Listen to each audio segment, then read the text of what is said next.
मैं सबका धन्यवाद देना चाहता हूँ जिन लोगों ने मेरे सुसमाचार को सुना और जो चाहते हैं कि मैं नए नए सुसमाचार को और लाता जाऊँ, प्रभु यीशु मसीह के इन वचनों को सरलता से और समझाता जाऊँ, तो मेरे इस चैनल को आप सब्सक्राइब करें, आप इसको शेयर करें, ताकि जो बातें, जो बाइबल के अंदर रहस्य हैं, उन रहस्यों को हम आसानी से सीख सकें। अगर आप बाइबल सीखना चाहते हैं तो इस चैनल से जुड़े रहें। परमेश्वर आप सबको आशीष दें। जय मसीह।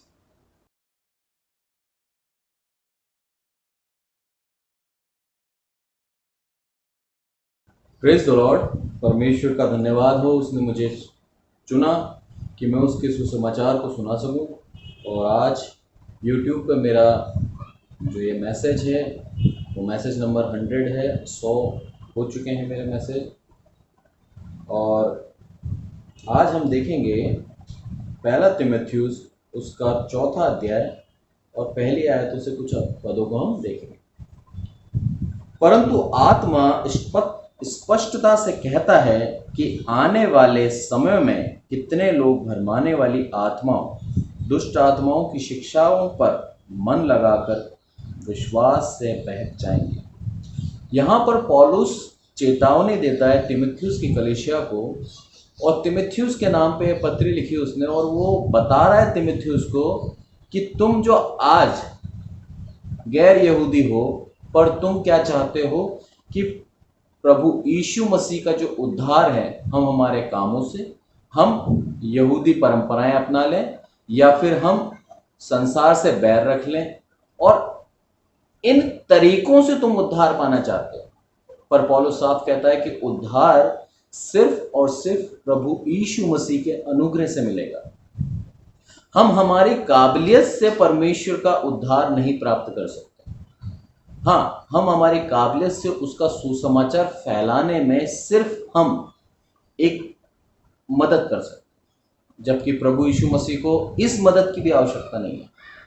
वो अपना नाम फैलाने के लिए सामर्थ्य है, उसके अंदर इतनी सामर्थ्य है कि वो किसी भी प्रचारक के बिना अपनी शक्ति, अपनी सामर्थ्य दिखा सकता है।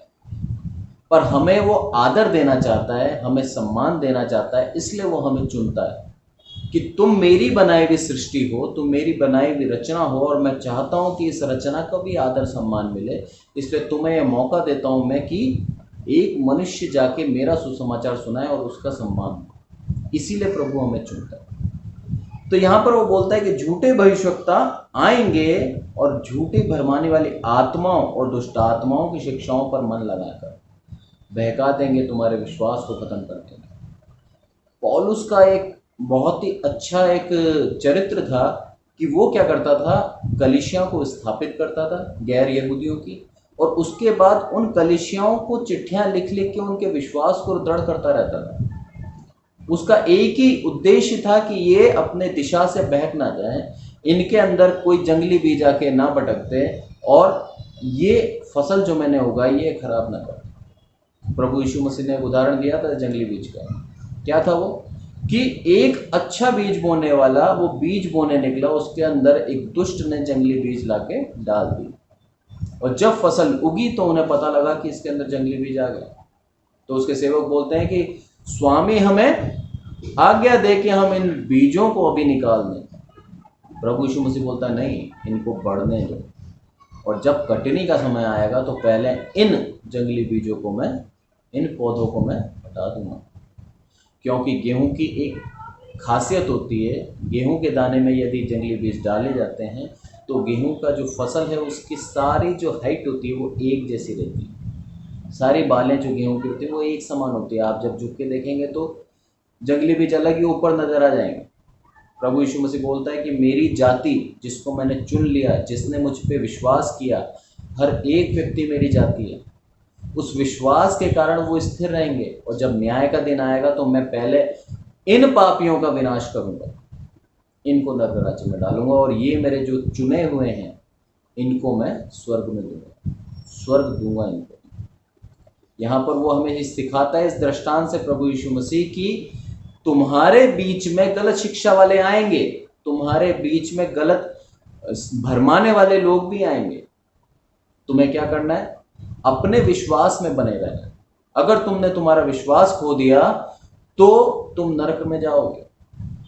पौलुस उसी चीज को दोबारा समझाता है नए तरीके से और साफ साफ एक भविष्यवाणी करता है। क्या बोलता है वो? कि भरमाने वाली आत्माओं और दुष्ट आत्माओं की शिक्षाओं पर मन लगाकर विश्वास से बहक जाएंगे। ऐसे लोग आ जाएंगे तुम्हारी कलीसिया में जो क्या करेंगे? तुम्हें अपने नई नई विद्याओं को सिखाएंगे और वो दुष्ट आत्माओं से भरे हुए हैं। इतना कठोर वचन लिखा है इन पौलुस ने कि वो दुष्ट आत्माओं से भरे हुए हैं और वो लोग तुम्हें क्या कर देंगे? बहका देंगे तुम्हारे विश्वास से। वह उन झूठे मनुष्यों के कपट के कारण होगा जिनका विवेक मानो जलते हुए लोहे से दागा गया। ऐसा कपट है उन मनुष्यों के अंदर कि वो हर कुछ कर सकते हैं एक व्यक्ति को बहकाने के लिए। आज आप लोग भी जब संसार के अंदर हम बातचीत करते हैं तो कई लोग होते हैं जो हमें अच्छी शिक्षा देते हैं और कई चाहते हैं कि हमारे घर टूट जाए। वो हमें गलत शिक्षा देके हमें बहका देते हैं। कई बार हम उनकी शिक्षाओं को मानकर दुख भी उठाते हैं। पर प्रभु यीशु मसीह बोलता है कि मेरे पे विश्वास करो, मैं ही एकमात्र हूँ जो तुम्हें स्वर्ग राज्य में ले जा सकता है। और पौलुस उस चीज को जोर लगा के कहता है, हर बार कहता है, दृढ़ता से कहता है कि प्रभु यीशु मसीह ही है जो आपको अनुग्रह के द्वारा स्वर्ग राज्य ले जा सकता है।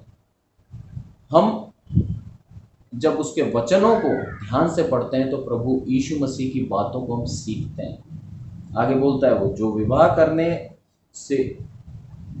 करने से रोकेंगे और भोजन की सब कुछ वस्तुओं से परे रहने की आज्ञा देंगे, जिन्हें परमेश्वर ने इसलिए सर्जा कि विश्वासी और सत्य के पहचानने वाले उन्हें धन्यवाद के साथ खाएं। क्या आ गया था तीमुथियुस की कलीसिया के अंदर? तीमुथियुस की कलीसिया के अंदर ये वहाँ के लोग ये बताने लग गए थे कि ये मत खाओ, इससे अपवित्र हो जाओगे, ये मत करो, इससे अपवित्र हो जाएंगे, और संसार से तुम कटने लग जाओ, संसार की बहुत सी वस्तुओं को तुम छोड़ दो जिससे तुम पवित्र हो जाओगे और तुम्हें उद्धार मिलेगा। प्रभु यीशु मसीह क्या बोलता है अपने वचन के अंदर कि जो तुम खाते हो उससे तुम अपवित्र नहीं होते। तुम अपवित्र कब होते हो? जब तुम्हारे मन के अंदर भरा हुआ है और वो तुम्हारे मुंह से निकलता है, वो तुम्हें अपवित्र करता है। तो प्रभु यीशु मसीह ने सारे खाने को शुद्ध कर दिया। इसलिए वो बोलता है कि तुम्हारे खाने को वो मना कर देंगे, तुमसे बोलेंगे कि विवाह ना करना और तुम्हें सांसारिक बातों से एकदम काट देंगे। पर प्रभु यीशु मसीह बोलता है कि हर एक व्यक्ति के लिए क्या है? एक व्यक्ति सृजा गया है। हर एक पुरुष के लिए एक स्त्री है। यशायाह में लिखा है कि एक भी ऐसा नहीं होगा जो बिना जोड़े के रहे। तो यानी कि प्रभु यीशु मसीह बोलता है विवाह करना, ये प्रभु यीशु मसीह से भी बढ़कर हो गए। ये उनको बहका रहे हैं, उनको भटका रहे हैं और उनको संसार से दूर करते जा रहे हैं। पवित्रता का मतलब ये नहीं कि हम संसार से कट जाएं। पवित्रता का मतलब ये नहीं कि हम हर एक चीज छोड़ दें परमेश्वर के नाम से, ऐसा कुछ नहीं। हम अगर प्रभु यीशु मसीह के वचनों को ध्यान से पढ़ते हैं, यदि हम उसकी पवित्र बाइबल को ध्यान से पढ़ते हैं तो और उससे मांगते हैं कि हे प्रभु तू मुझे समझ और बुद्धि दे इसको समझने की, तो वो जरूर देगा, उदारता से देगा, इतना ज़्यादा देगा कि हम उसको समझेंगे भी और समझाएंगे भी। प्रभु यीशु मसीह आगे पौलुस के द्वारा क्या बोलता है इन वचनों में कि क्योंकि परमेश्वर की सृजी हुई हर एक वस्तु अच्छी है और कोई वस्तु अस्वीकार करने के योग्य नहीं, पर यह कि धन्यवाद के साथ खाई जाए। जिस वस्तु का तुम धन्यवाद दे सकते हो, जिस वस्तु के लिए तुम धन्यवाद बोल सकते हो कि हे प्रभु तूने ये वस्तु दी मुझे खाने के लिए, उस वस्तु को तुम खाओ। ऐसा नहीं है कि हर एक वस्तु के अंदर सारे आप नशे कर लो, वो गलत है, वो गलत है। इस आयतों का गलत मतलब ना निकालें। प्रभु यीशु मसीह पौलुस के द्वारा क्या बुलवाता है, पौलुस क्या समझाता है हमें इस वचन के अंदर कि हर एक वस्तु जो खाने की प्रभु यीशु मसीह ने बनाई है उसका धन्यवाद करके हम उसको खा सकते हैं, उससे हम अपवित्र नहीं होंगे। पर इनकी शिक्षाएं क्या कर रही थी? उनको बहका रही थी। उनकी शिक्षाओं से वो बहकते जा रहे थे, परेशान होते जा रहे थे और यहाँ पर लास्ट में एक 5वीं आयत क्या बोलती है, क्योंकि परमेश्वर के वचन और प्रार्थना के द्वारा शुद्ध हो जाती है। जब तुम कोई भी खाद्य पदार्थ के लिए प्रार्थना करते हो तो क्या है, वो शुद्ध कर देता है प्रभु यीशु मसीह उसको। तुम्हारे अंदर विश्वास होना चाहिए। हर एक बात नए नियम के अंदर इसी पे आके अटकती है कि तुम में कितना विश्वास है।